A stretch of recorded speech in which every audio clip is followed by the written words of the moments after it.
organelles. Now last lecture we have already studied the plant cell and animal cell.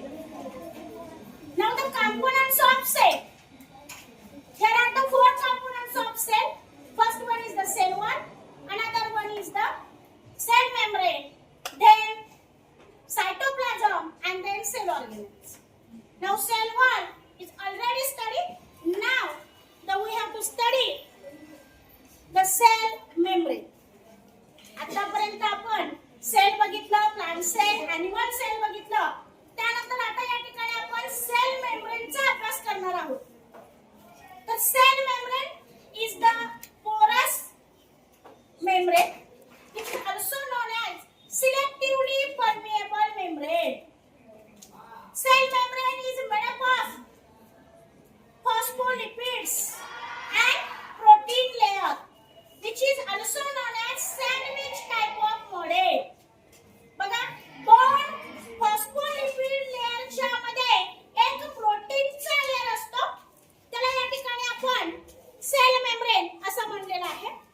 Sale membrane हे पोरस आहे, म्हणजे पारदर्शक आहे. सेल मेम्ब्रेनचं कार्य काय आहे? इट इज सेल मेम्ब्रेनचं कार्य काय बघा?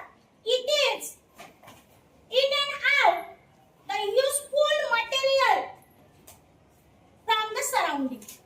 बघा की सराउंडिंग मध्ये जे युजफुल मटेरियल आहे त्यांना आत घेणं आणि बाहेर टाकणं याची जबाबदारी या सेल मेम्ब्रेन वरती असते. आणि त्याच्याबाबतच आज आपण डिफ्युजन आणि ऑस्मोसिस अशा दोन प्रोसेस या ठिकाणी बघणार आहोत. प्रॅक्टिकली आपण ऍक्टिव्हिटी करून बघणार आहोत. त्याचबरोबर तीन टाइपचे आपण सोल्युशन, आयसोटोनिक, हायपोटोनिक आणि हायपरटोनिक. ऑस्मोसिसचे तीन टाइप आहेत, आयसोटोनिक, हायपोटोनिक आणि hypertonic. So what means of osmosis? ऑस्मोसिसला आपण मराठीमध्ये परासरण असं म्हणतो. बघा, the flowing of water by high level concentration to the low level concentration through the selectively permeable membrane. Means transportation of water from high level to lower level via or through selectively permeable membrane. म्हणजे पाण्याचा प्रवाह पेशीमध्ये जास्त भागाकडून कमी भागाकडे निवडक्षम पारपटलामधून होतो. त्या प्रोसेसला आपण ऑस्मोसिस असं या ठिकाणी म्हणतो. परासरण असं म्हणलं जातं. दुसरी प्रोसेस आहे diffusion. Diffusion means exchange of gases. वनस्पतीमध्ये फोटोसिंथेसिस साठी एक्सचेंज ऑफ गॅसेस केले जातात. कार्बन डायऑक्साइड आत घेतला जातो, परिणामी रेस्पिरेशन साठी ऑक्सिजन बाहेर टाकला जातो. आणि अशा पद्धतीने ही डिफ्युजनची प्रोसेस सतत कंटिन्यू फ्लो असते. तर ती कशा मार्फत होते?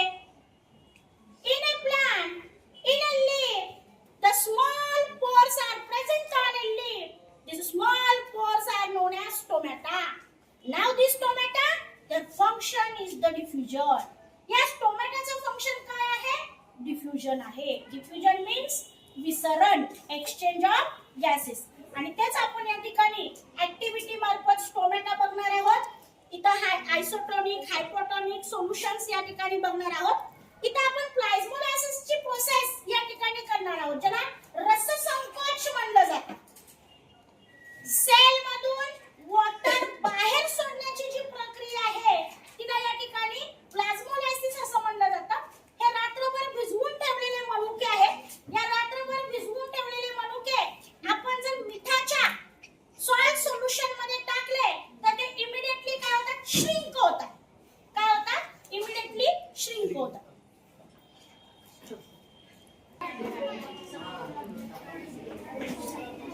बघायची तर काय आहे का नाही मिनिटं?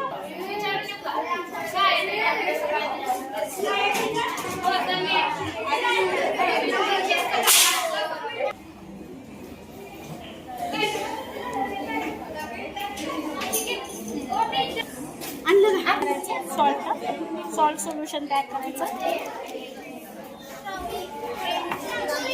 हे रात्रभर अजून थोडं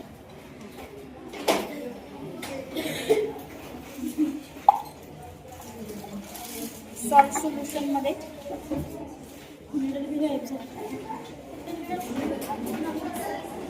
तुरलेला मनुका टाकायचा.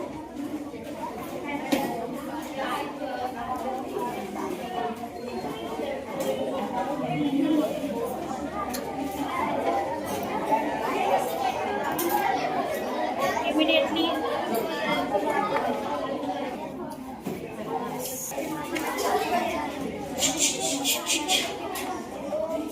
तुरलेला मनुका आपण सॉल्ट सोल्युशनमध्ये घालून ठेवलेला आहे.